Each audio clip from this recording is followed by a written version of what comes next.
ito ang mga dapat natin aabangan mga kapuso sa abot kamay na pangarap na wag natin papalampasin ang bawat episode ng telesiring ito. Ito ngang si Annalyn Santos ay nanganib ang kanyang buhay sa kamay ni Milba.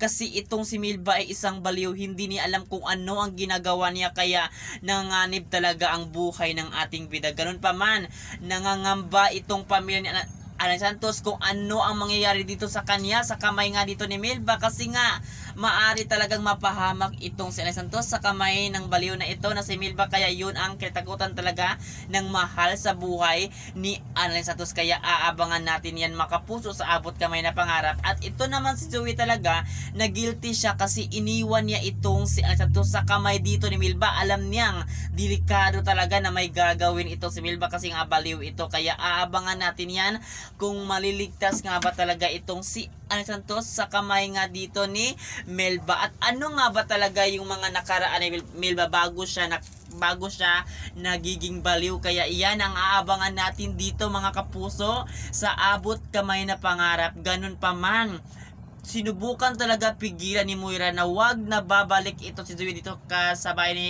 Milba, baka madamay pa siya sa gulo.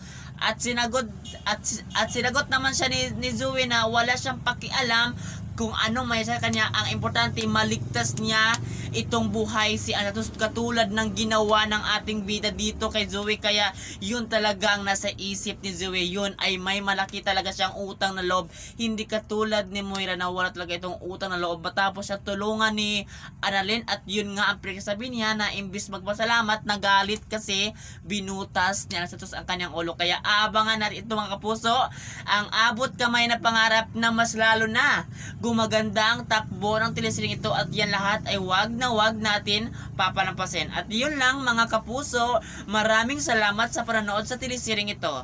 Thank you!